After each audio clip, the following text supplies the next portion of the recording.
At yun na nga no, mga bayan, nag-iyakan po. Nagkaroon po ng iyakan dyan po sa Senado. Mantakin mo mga kabayan, minove po ni Senator Cayetano na isole o ibalik yung impeachment case ni BP Inday Sara doon sa Kamara, mga kabayan.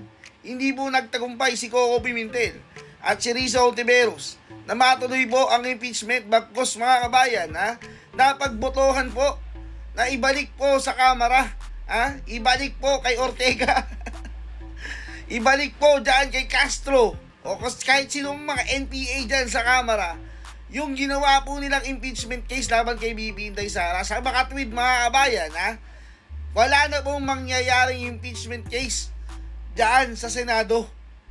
Ano kayo ngayon, Si Coco, iiyak-iyak mga kabayan. Pati si Risa Ontiveros. Botohan hindi sila nanalo sa botohan, mga kabayan. 18/5. Di ko alam kung sino yung mga hindi bumoto, mga kabayan, Pero, pasalamat na lang tayo dahil 18 na senador ang ayaw ngang maituloy ito at ibinalik nga po ito sa Kamara. Ito po, panoorin po natin yung motion po ni Senator Cayetano na isoli nga po sa Kamara yung impeachment case ni BP Inday Sara. Senator Cayetano, pasok po. Mr. Presiding Officer, siguro Mr. President, bago ko i-restate, kasi yung confusion whether remanding is dismissing. Kasi ang sinabi ko po kanina, 3 ang action na pwede natin gawin: ituloy as is, i-remand, o kaya i-dismiss. Dismissal is tantamount to an acquittal for this year. So that means next year ka na pwede mag-file. Pero pwede kasi once a year pwede ka mag-file. And to clarify, I'll not debate with Senator Grace po, but my understanding kasi, ma'am, to a kapwa Senator Judge, tama yung binasa mong case if yung naunang mga final ay hinir nila. Tapos anong pinadala nila dito? In this case kasi ang allegation, yung 3 final, isinisantabi nila Hindi nila pre-process, hindi pinadala sa Speaker's Office, hindi pinadala sa Rules Committee o Justice Committee, hindi ni-report out as the Constitution says. And there's a legal maxim kasi that what you cannot do directly, you cannot do indirectly.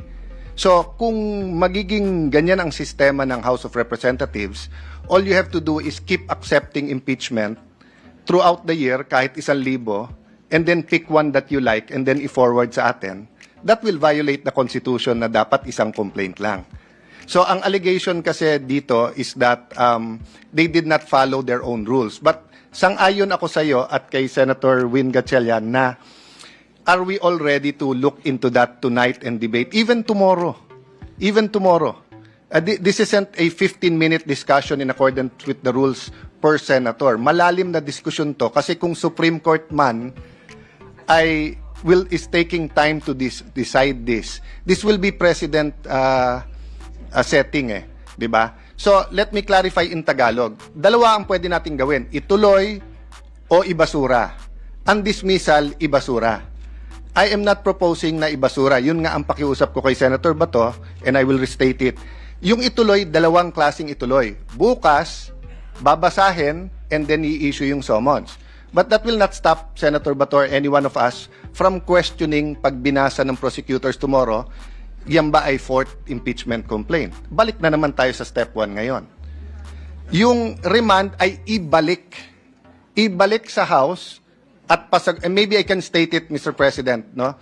So, ang aking pong amendment ay ibalik sa House at ipa-certify sa House na number 1, including the circumstances, na hindi nila violate yung Constitution in entertaining more than 1 impeachment complaint in 1 year. Number 2, na interesado silang ituloy ang impeachment complaint. At pangatlo, tatlo yun, di ba? Yung pangatlo, Mr. President, is really the judges nung 20th kung anong gusto nilang gawin. So nasa atin yon, hindi sa sa House, no? Ang problema, Mr. President, hindi ang 19th Congress ang sasagot nito, yung 20th Congress. Kasi kahit sumagot bukas na gusto nilang tumuloy at i-certify nila, paano kung yung 20th Congress ibalik naman? So I'm open to an amendment to my amendment. I'm just saying I think there is wisdom now in not dismissing it, and there's nothing lost na ibalik ito sa Kongreso at ayusin nila yung isasubmit sa atin. I-reiterate ko yung sinabi ko po kahapon o nung isang araw. Hindi nating kasalanan na last day of session, February 5. Marami po tayong kasalanan, hindi tayo naguhugas kamay. Pero hindi natin kasalanan na last day final, na yung pang-apat ang final, at nag-eleksyon habang final. So, that is why there is wisdom in remanding it rather than dismissing it, or rather than ituloy natin bukas as if walang nangyari. Just a last point.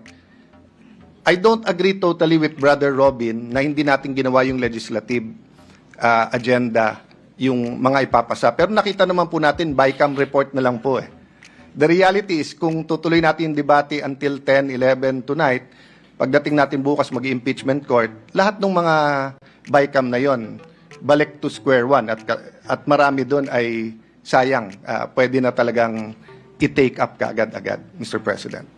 So the amendment is instead of dismissing, is ibalik sa Kongreso, and then subject to style, no? I-certify ng Kongreso na hindi nila nilabag ang konstitusyon in more than one filing, and number two, na interesado silang ituloy at sino yung nakatakdang prosecutors nila, Mr. President. Just to clarify, New Colgate Total, our best science to help prevent 8 oral care concerns.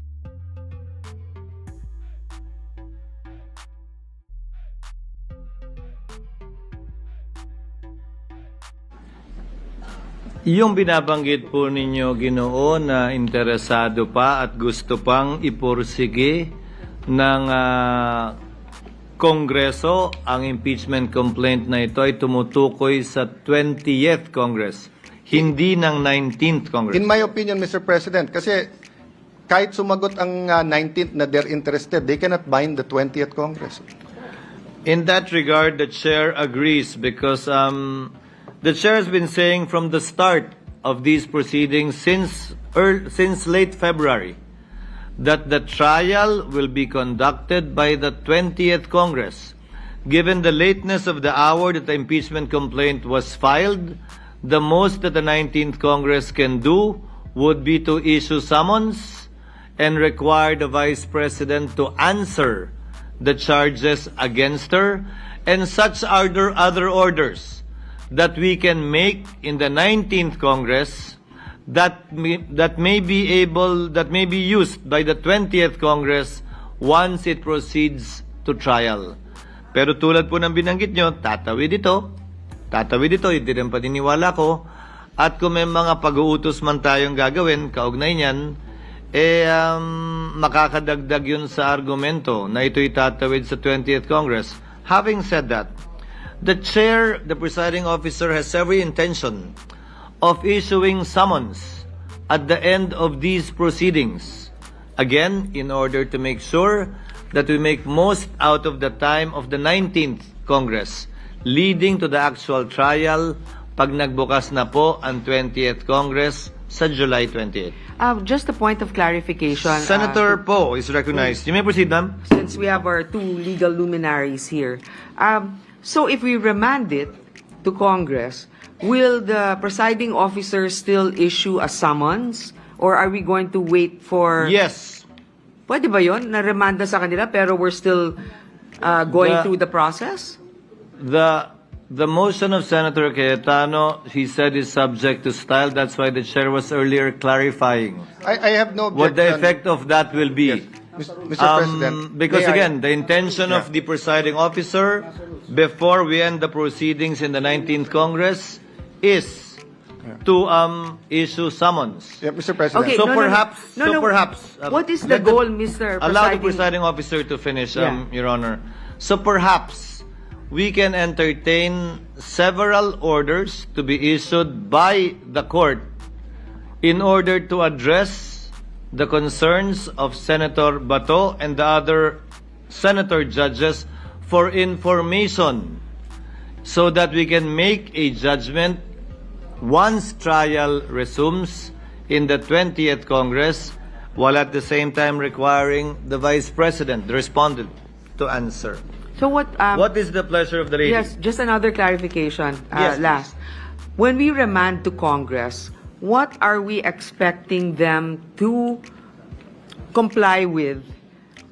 Let's say we remand it to them, and then it takes them a day, and they return it to us. Do we continue with our I think discussions the point of Senator Judge Cayetano was clear earlier. That's why I asked for a clarification. Number one, for them to submit compliance requirements that they did not violate the one-year ban provided for in the Constitution, because as Senator Judges Ontiveros and Gatchalian mentioned earlier, and Senator Judge Pimentel, we cannot take judicial notice of these things. We need information emanating from the House of Representatives. And number two, for the members of the 20th Congress to so indicate that they are still persisting with the case, given that the trial will be held by and under the 20th Congress. This presupposes the earlier statement made by the presiding officer and some members of the court that the 19th and 20th cannot bind. The 19th Congress cannot bind the 20th Congress. The 19th House cannot bind the 20th House. Same is true with the 19th Senate. It cannot bind the 20th Senate.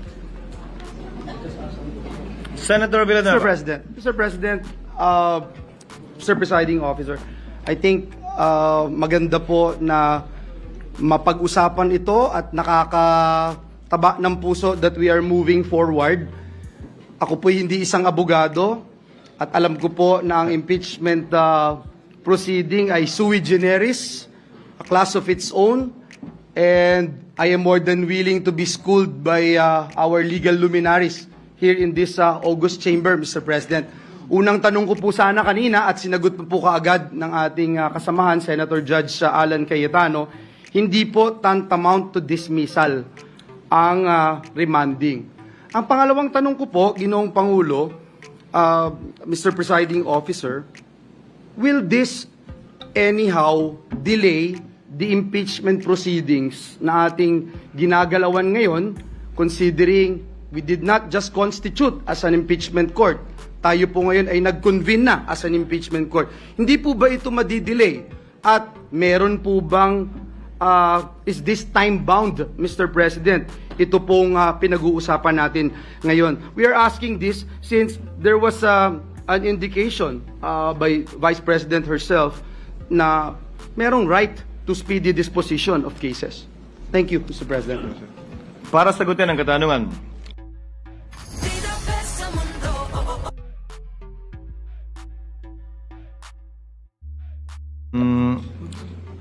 ni Senator Judge Villanueva, tulad ng sinabi ng presiding officer kanina, matapos ma-issue ang summons, mabibigyan ng 10 araw mula sa pagkakatanggap noon ang nasasakdal para magbigay ng kanyang kasagutan. Pagkatapos noon, kung ninanais ng prosecution, maaari silang magsumite ng reply. Makalipas ang 5 araw, matapos nilang matanggap yung sagot ng nasasakdal doon sa summons at sa copy ng complaint. Aabot na tayo ng halos patapos na ng buwan ng Hunyo o humigit kumulang June 26, depende kung kailan nila matatanggap at depende kung kailan natin matatanggap.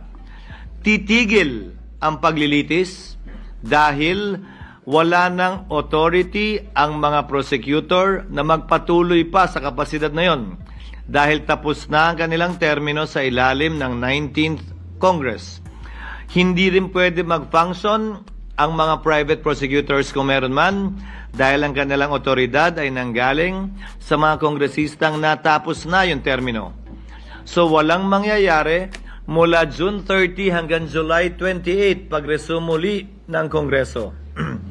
Ang pagkakaunawa ko sa motion ni Senator Cayetano ay habang naghihintay tayo sa panahong ito, dahil nga wala tayong sapat na kaalaman para pagpasahan itong masalimuot na isyong ito na binanggit ni Senator Judge Bato de la Rosa. Pwede tayong mag-issue ng mga kautusan para tugunan ng prosecution man o ng nasasakdal para sa gayon sa pag-convene ng 20th Congress at ng impeachment court muli sa ilalim ng 20th Congress. Kompleto at hawak na natin ang mga dokumentong kailangan natin na binabanggit na ilan sa mga senator judges ngayon kaugnay sa issue na binanggit ni Senator Bato o kung may iba pang issue na nais i-bring up ng sinumang senator judge, pwedeng ipaloob sa kautusang yon ng impeachment court na ito sa prosecution man o sa panig man ng nasasakdal. So, Mr. President, I still have the floor. May I know if I still have the floor? This is Villanueva, actually a point of order. We will not touch on the subject. Just to improve our processes or our procedure, Mr. President. Tingnan nyo kayo, nakapagsalita kayo, sa pagkakaunawa ko, ito ang motion ni Senator Cayetano. Pa-approve, mag-motion subject to style. Kung pwede po, iwasan natin yun. We are now a court. Hindi tayo mag-approve ng motion subject to style. The motion must be accurately, succinctly stated. Ano ang gusto ninyong ma-achieve, i-move ninyo, then we will decide. No motion subject to style. Delikado yun. Tapos delikado, kaya tingnan mo, kanya-kanyang pag-unawa tayo kasi actually, Mr. President, kahit abogado ako, hindi ko na nasundan yung kahaba-habang manifestation ninyo eh. Hindi ko na po nasundan yun. So, let us now state the motion as amended properly, clearly, and correctly. Then let's process it in accordance with parliamentary rules of procedure. That's my suggestion, Mr. Your Honor, we have not yet and we are not yet acting on the motion. This is part of the discussions, given that everything is being made of record and not being discussed in the back rooms. And I think this will, if at all, enrich the records so that the people and, if at all, in the future, they can look back to these debates and see how things have developed as it was originally proposed. Senator Villanueva, you may proceed. Thank you very much, Mr. President. And that's the main reason, Mr. President, that this representation would continue to ask the movant. And as earlier mentioned, Mr. President, we are ready to be schooled by our legal luminaries here in this August chamber because this is the first time I'm hearing the word remanding, Mr. President. And that's why I wanted to understand. Because, Mr. President, kung hindi po mai-impede ang impeachment court na ating ginagalawan ngayon in performing its constitutional duties and obligations, then I have no problems, Mr. President, in supporting the motion. And that's the main reason why I wanted to ask, Mr. President, yung tungkol din po doon sa time-bound, hanggang kailan po ito? Kailan natin sasabihin yung hindi madidelay dahil yung defense panel, pati yung prosecution, ayaw natin na masayang yung oras po nila. They have the right, Mr. President, na madinig at madinggin ang kanilang mga issues, Mr. President.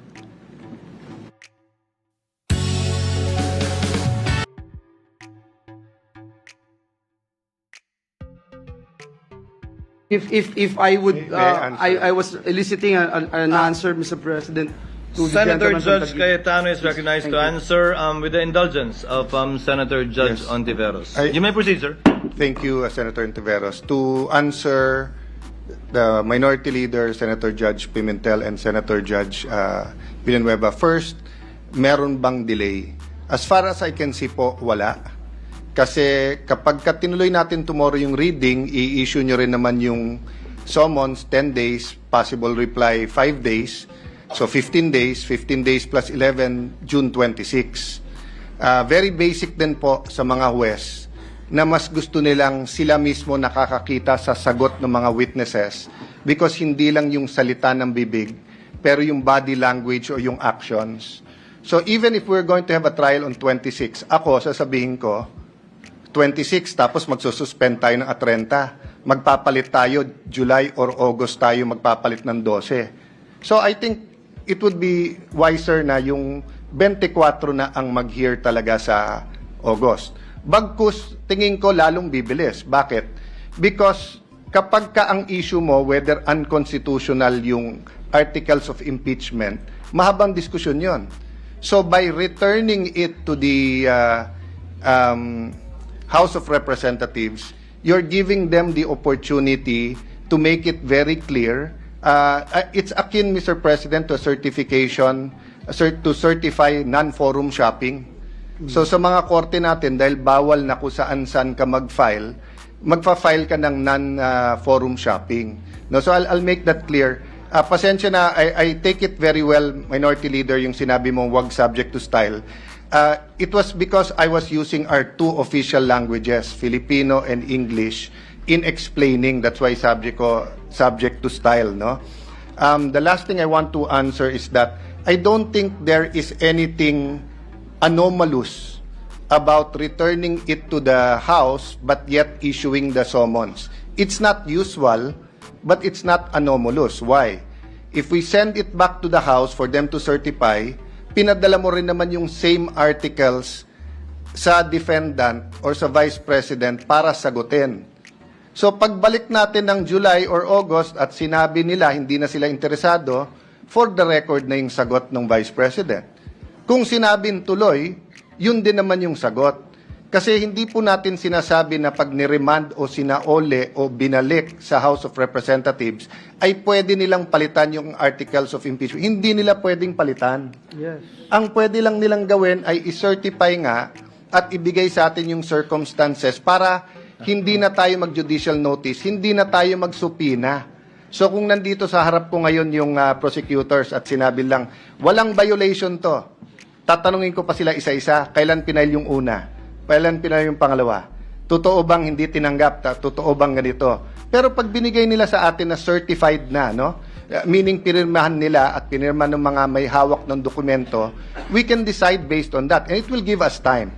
So to try to articulate the motion, no? I move to amend the motion of Senator De La Rosa to dismiss.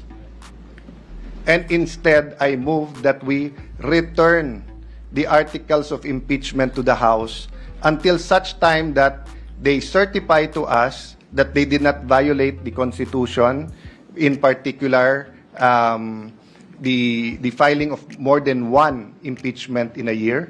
And number two, a communication from the 20th Congress that they will pursue the impeachment against the Vice President. So let me stop there, Mr. President, and I hope I stated it correctly. Senator Antiveros is recognized. Salamat, Mr. Presiding Officer. Para lang mag-ambag pa sa diskusyon, ninonote ko po yung amendment sa motion na ginawa ni Senator Judge De La Rosa at nag-object pa rin po ako sa motion na yan. Pero una po, dun sa point ni Senator Judge De La Rosa na a motion to dismiss is inherent in the powers of every judicial or quasi-judicial body. Hindi po ito totoo. Sa katunayan, maraming rules of procedure actually sinasabi na ang motion to dismiss ay prohibited pleading. Gaya po ng rules of procedure na nag-govern sa mga intercorporate controversies. At kahit pa po kung kailan sila pinapayagan, kung kailan pinapayagan yung motion to dismiss, a motion to dismiss is a litigious motion at hindi po pwedeng i-grant na hindi binibigyan yung affected party ng pagkakataon na marinig. Hindi lang po yan ang gusto kong puntuhin talaga, Mr. Presiding Officer. The one-year bar rule has already been clarified in the case of Gutierrez versus House of Representatives Committee on Justice, GR number 193459, February 15, 2011, gaya ng kinote din ni Senator Judge Poe. The court in re explained that multiple impeachment complaints can be filed basta't iisang referral lamang sa Committee on Justice ang ginawa. Hindi po nilalabag yung 1987 Constitution. Gutierrez explains the rationale for this and I quote, ibang quote po sa quote ni Senator Judge Poe, "It becomes clear that the consideration behind the intended limitation refers to the element of time. and not to the number of complaints. The impeachable officer should defend himself in only one impeachment proceeding so that he will not be precluded from performing his official functions and duties. Similarly, what's the first thing you do when you wake up in the morning? If you're checking your phone, stop that.